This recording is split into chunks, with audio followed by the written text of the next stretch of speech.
Mhm. So, how was the Super Bowl? Oh, it was great. It was great. Did you see any of the clips of them, like, at the parade?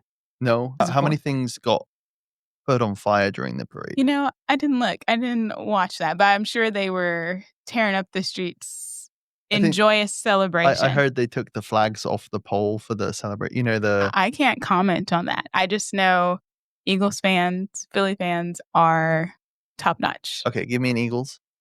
Give me an Eagles. Yeah. What do you want me to say? EA. Oh, fly, Eagles, fly. I'll say that. I'm not gonna spell it all out, but I'm very proud of them. I love how Eagles fans are very proud that they can spell. Yeah, it's a skill, and not many people possess it. Yes. All right.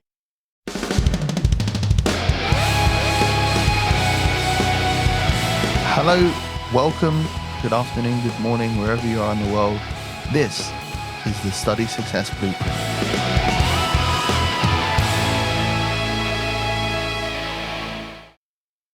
Hello and welcome. My name is Matthew Mace. This is the Study Success Blueprint. I have Alana Rice, a clinical research coordinator from Austin Art here in Austin, Texas. Thank you for joining me. Thank you for having me. So we're going to start out like every week. What in clinical trials is exciting? Well, I was gonna say an AI function. I think I've been hesitant with it but I'm seeing a lot of the cool things it can do now, so I'm much more open to it, but I guess in the research world, for sure, I would say sickle cell research has been popping up in my feed a lot. I guess what they're making with, like, stem cells or what they're being able to do Mhm. with stem cell research with sickle cells and help them treat sickle cell crisis and Yeah. treat those patients. I think eventually making sure, like, the symptoms are completely almost non-existent in a way, so I Yeah. find that to be pretty amazing that they could do that. So that's what's been exciting me. Cool. Yeah. AI and sickle cell. Yeah, They're probably a little bit linked today, right? that would Some be things. cool. You work in a clinical research unit. Mhm. We talk about collaboration on this podcast, right? So how's the collaboration with your team, but how do you feel connected to the rest of the clinical world? I guess I would say our team here is pretty small. Like you've seen our office, it's not too big, so we're pretty interconnected with each other and helping each other on trials or being able to step in sometimes when someone's not available. And I guess in the sense of the clinical world, I don't know, maybe towards the end of our trials, like once we are in it for like a while, then I can still like see the connection. Mhm. A few of our trials are getting ready to close now, so it's just been seeing the impact it's had over patients' lives over a period of time has been pretty cool, but guess at the very beginning, it's hard to see which way is up until you start making some headway. Do you think someone could do anything better to make you connected to the trial and the end goal ahead of time? Is that lacking? I think overall in the research world, there used to be more conferences, if that makes Yeah. sense, more investigator meetings where we were coming together to kind of show, "Hey, this is what we've done so far. This is the progress we've made. These are Yeah. the results," and kind of get everyone re-excited about what we're working on and what we're trying to do as a collective at Mhm. different sites. So, I guess I would say maybe more of that. I've missed that. That's a recent thing that's gone away, or is it Yeah, what they talked about what they were doing and what they've done, and here's what's next, and here's what we're trying to do, and you get to interact with other yeah. coordinators at other sites and see how they're going about things, what the issues they're having, and kind of getting to brainstorm together and Mhm. connect. Because right now it's kind of just us emailing with the sponsors or us Yeah. talking with the sponsors and not getting that connection before when you'd have with other sites and Yeah. being able to talk to them and be like, "Hey, what are you guys doing there?" Or like, "Oh, really? This is what you're doing to enroll," or "This is what's been easy for you," or "This is we're all facing the same hurdle," Yeah. you know? So tell me, not just the coordinators you work with, but how about the physicians you work with? What's the vibe with them? They are lovely, I guess I should say. So everyone always talks about how we're across the street from them now, so we're not actually directly in their office to go in there all the time, so we have to kind of make more of an effort. But I like the doctors I work with, they're very kind and interested and, like, eager to enroll patients Mhm. and help their patients possibly feel better. So I do like that. It makes it more collaborative and not me like pestering them Yeah. because it can be, if they're not interested in doing the research or like if they're not actually all hands on deck. Yeah. But our head of our department, he's very good about creating that environment where we can go over there to talk to him or talk to other physicians about what's going on. And the communication line is really good. Yeah. Yeah. And so there's 50 docs here, I heard, like 50 cardiologists across the group. Not all of them are involved like directly in our studies or like Yeah. directly in our world of research, but Are you interacting with the same couple every time or? depending on the study, so a lot of mine are like valve related, so I definitely do interact with the same guys on a very regular basis. But yeah, it's pretty much the same people because they're the people that are very excited or interested in working with research and working with us and wanting to find something that maybe could help their patients that they have not tried yet. So Yeah. You mentioned patients a couple of times. What do you think the point of clinical trials is for you? for me, I would say my most important thing is being able to help the patients or find something that's not working for them. It may help them in the long run, and we don't know unless we try. So it's like there's no other options really, but this may work and this may not work. Are you interested in trying? And they're like, yeah. And then they become a part of it or enroll in the study. And then it does end up helping them. So it's like you get to see them over time and like, oh wow, this like really made an impact on your life and your quality of life overall. And because of you doing this, then now we can say, look, we have proof that we can do this for other people everywhere, like all over the country, all over the world. So that's why I like clinical research and It the science behind it. I like to read. I'm a big reader. So, So what did you study? and when I went to college, I studied biomedical science. So my degree is a bachelor's of science in biomedical science. And how did you end up here? I honestly, our financial person here, Catherine, I was looking into research in Houston, and she was like, "Hey, why don't you look into a research here? Like, we have a department here." And I'm like, "Oh, I forgot about y'all." Like, I I just had forgot a about yeah, it's like Austin. I rarely see you guys, and I came over here. What I really like about working in this department specifically is the work environment. Mhm. Everyone is very team-oriented, and we like to have fun, and also we can be silly and serious at the same time, and everyone likes to have intelligent conversations, but also we can have little crazy, sometimes maybe not appropriate conversations, but it's a great environment overall. And that inappropriateness is from Catherine. Yes, but let's just say I said no comment. But I love her. Catherine, I've known Catherine for about like 6 or 7 years now, so I've had a very great relationship with her. Okay.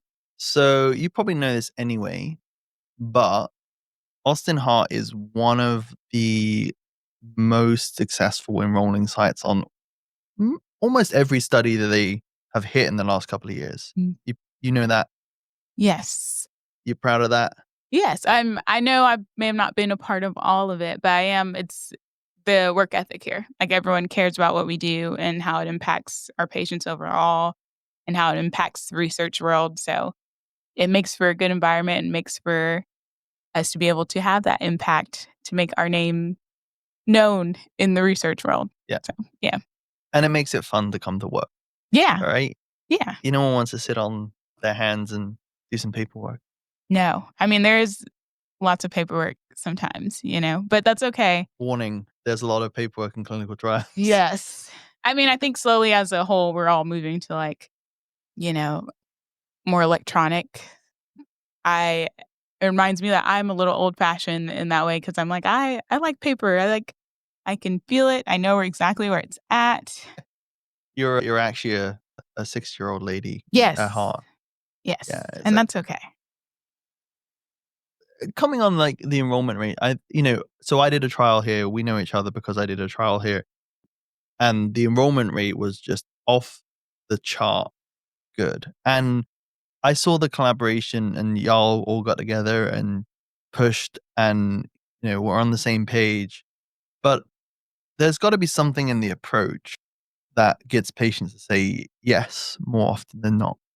I would say doctor input, especially so our hospital's not very big. So the relationships that the doctors have with their patients here, it allows them to trust them and know that their doctor's not gonna steer them wrong or ask them to do anything that would harm them detrimentally, And most doctors, assumably, they do, but it's the relationships I think our doctors cultivate with the patient. So they're like, "Yeah, he's talked with me about it already," and they remember having that conversation, and so when we come and have the exact same conversation, they're like, "Yeah, he told me that," or, "Yeah, she told me that already," and, "Yeah, so let's do it." So I think I would definitely say it's the doctor's involvement that helps that because it makes the process go along much smoother because they'll have questions for us, but because the doctor has already brought it up and talked with them about it, they have less questions overall because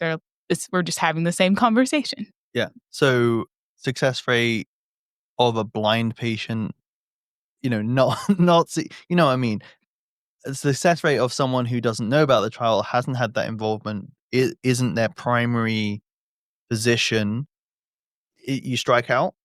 I wouldn't say all the time, but it can be a little difficult, definitely, because there's sometimes hesitance with in the research world in general with patients. They're like, "I don't want anything experimental going inside me or Mhm. taking this." And it's easier when the doctor has cultivated a relationship with them. So it makes the trust easier to be like, we're not trying to force you to do anything that you don't want to do. We just if you want to hear about this information, sure. But it helps if a doctor's already kind of talked with them about it. So patients that are like coming in out of that are not normally our patients, which we do have a lot of, it does take a longer conversation, I guess I would say, and maybe a couple of days, like of, "Hey, I have this information.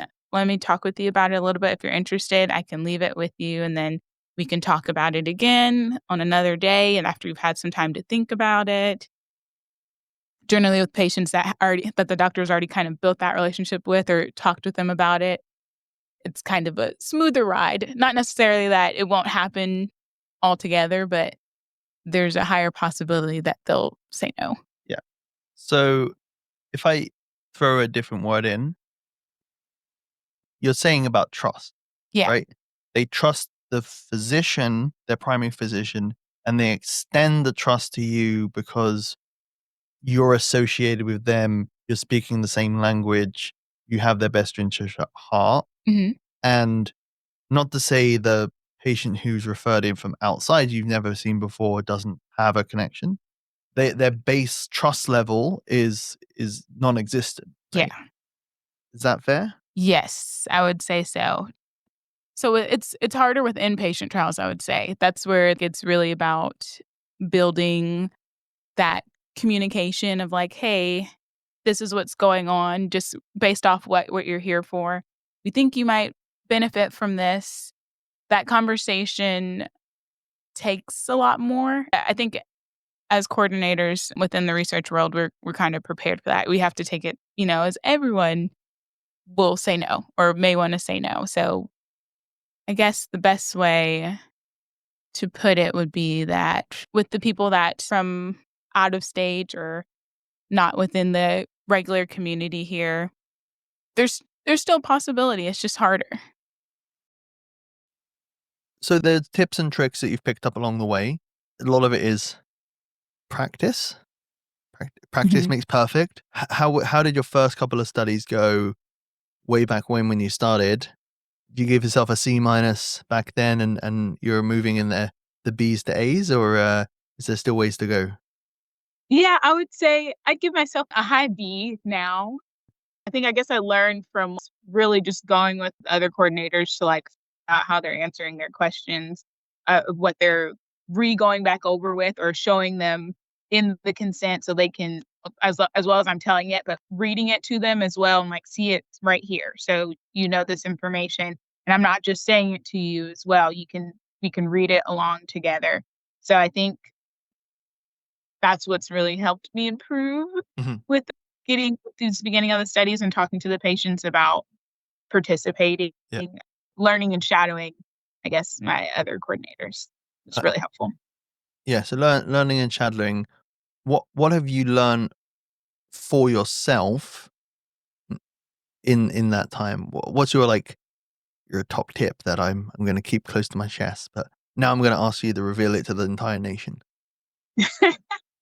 My top tip, huh? 2 things for sure work for me the best is when I go in and talk to patients about the consents, but I leave it with them. So that's I think one of the good tips I picked up, or one of the important ones to me, is just leaving it with them so they don't feel like they have to do anything or make a decision while you're there with them. So if you're able to, like, give them that time to review it and sit with it for as long as they need, and then come back and being ready to answer questions.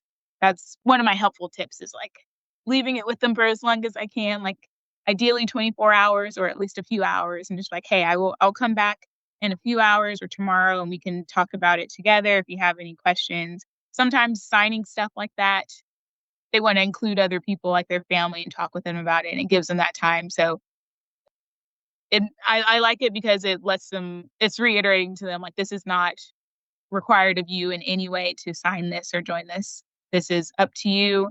Your physician feels like you would be a good candidate and feels like it can help you feel better, but ultimately it's your decision what you wanna do. So it kinda still puts them back in control of, their health and their care.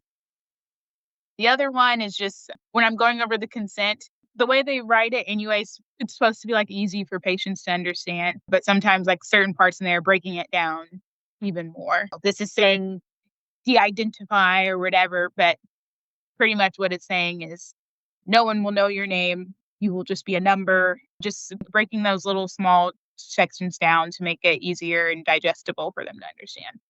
Because ultimately, I guess, overall tip would be to make them feel comfortable with what they're Hmm. signing, so Yeah. they're not unsure, uneasy. Yeah. And I think both are quite interesting. And we use the word sell to the patient, but actually the harder you sell, the harder you push, the Mhm. worse your recruitment results. Yeah, I could agree with that. It's because it makes them uncomfortable. If you're somewhere, have you ever been on, like, vacation and you're in a area where there's, like, a bunch of people selling stuff and they're just, like, hounding you to buy something? Like, it makes you uncomfortable and not wanna pull out your wallet or pull out pull out your money to buy anything, because it's like, are they going to scam you, or get you into something or make Yeah. you buy something you don't wanna actually purchase? So, but usually they're like, "Hi, come in. Like, I have stuff here. Take a look around and see if there's anything you like." You're more interested in buying something. You'll take your time and actually look for something and see if there's something that you actually want there. And then most of the time, because you're somewhere, on vacation, it's like, "Oh, well, I do want something anyway, so Yeah. let me buy it." Yeah. Yeah. Yeah. And then put it in the patient like, I do want to feel better. I want it to be my choice. And I want to see all the available options that are out there. Yeah. Exactly. When we talk about trials, and I heard a great cardiologist, she framed it in a really nice way, which is, okay, what we're able to provide you is FDA approved guideline directed medication and devices. What the studies enable to you to do is to have a addition to that baseline good care. And the truth is that even if you get the placebo, you're going to have better care, but it has to be your choice. Like, it must be your choice, because you're going to have to you're the one keep coming back, right? Yeah. Yeah. And you're the one going to get the device that, okay, it's probably not going to make you feel worse, but it might not make you feel better. And that's the risk. We've done something. We've also taken hours of your time. So reading that back, it's saying, okay, nice soft approach, breaking down things where they need to be broken down, giving people as much time as you can possibly give them, and basically more time equals more success. I would say so. Just because it gives them time to think about it, and it's without you standing right there being like, "Yes or no? Yes or no? Yes or no?" It puts the power back in their hands to make the decision. So, and that's how you'll get patients that are actually want to be a participant in the trial and that will be willing to make those visits or answer those phone calls or fill out those questionnaires, go get the lab work, come in, do imaging. Because some of the studies, especially with cardiology-based ones, they can be involved at times. So you want patients that know what they're getting into and still want to participate, Mhm. and understand it. That's the most important thing. Yeah. No, it's good. It's good advice. A little quick fire. You can be as honest and as brutal as you want. When you see a protocol, what makes you sad? Ugh, when it's like 100 pages, that makes me sad. I It's a lot of reading, and I do like to read, but it just after a while, you start reading pages and starts melting together. So, like, anything that's, like, 60 pages and less, I love. The Maybe 75. You want the TLDR version? Yes. That's terrible to say because I really do like to read, but it's some of them just drone on, hang on there. What's one thing that we should be doing more of in a trial? I would say in research in general, more meetings, like more of us to get together to talk about the science that we're doing, and for us to interact with other sites at a more frequent basis. I know we're all busy, but we could do something like every couple of months, maybe not in person. I know that's like not doable for everyone, but just like everyone to maybe, like, do a check-in. And because sometimes when we have those meetings, it's a lot of, like, the investigators or the sponsor staff talking, and we're just kind of listening. But more so if we could have conversations where it's, like, the sites actually speaking with other sites. I think that would be cool and helpful. I'm sure that can be done. And I think when we think about a trial and we sort of come back to that, we need to have better dialogue and discussion with the other people we collaborate at the other hospitals that we're indirectly collaborating with when we do a trial. Well, look, I appreciate you for not giving up just one of your afternoons, but actually giving up two of your afternoons because Muggins here didn't record all of our last conversation. But Yeah, you said it, I didn't. I said it. I said it. I owned it. That's what a leader does. A leader owns when they make a mistake. I read that Yes. in a book. I'd like to thank Alana for taking time out of her schedule to sit down with me. We actually spoke for a couple of hours after the podcast, and there were some great topics upon how we think about diversity and inclusion. And shout out to all those who are making a difference, those coordinators who are making a difference every day. If you like this and want to listen to more, please like and subscribe wherever you listen to podcasts.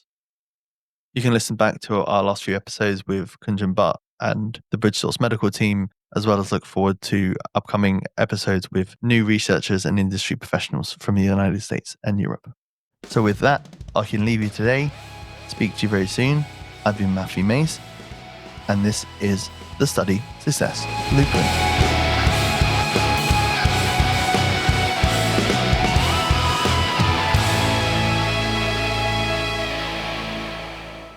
Before we disappear, is there anything you want to talk about? Anything we haven't covered that we should all keep in mind? Yes, I've been thinking about it a lot lately, actually. So I I wrote down my little quote, but really wasn't. In these times, I just want us to remember to think about diversity in a positive light. Like, I want us to remember that diversity in healthcare, in science, in society are good things. They help move us forward. They help push us forward and help us discover new ideas if we're willing to listen and interact with people that are different than us. And I feel like that's how we succeed and excel towards higher heights, especially with when we're willing to listen and learn from each other. So That was my little piece. Just remember to embrace diversity. It's great. It's great for science, it's great for medicine, it's great for society. It's also good for our health Yes. and expanding our minds. And then when you diversify the you interact with, you get different viewpoints Mhm. and you learn more and you expand your thought process because you're not just focused on your way of doing things, you're learn from other people. And when you have different opinions from different worldviews, different backgrounds, different everything, that's how you can expand and grow all together. So that's it. I'm done now. I'm off my little soapbox. It's good. We'll keep coming back and reminding ourselves about it. Yes.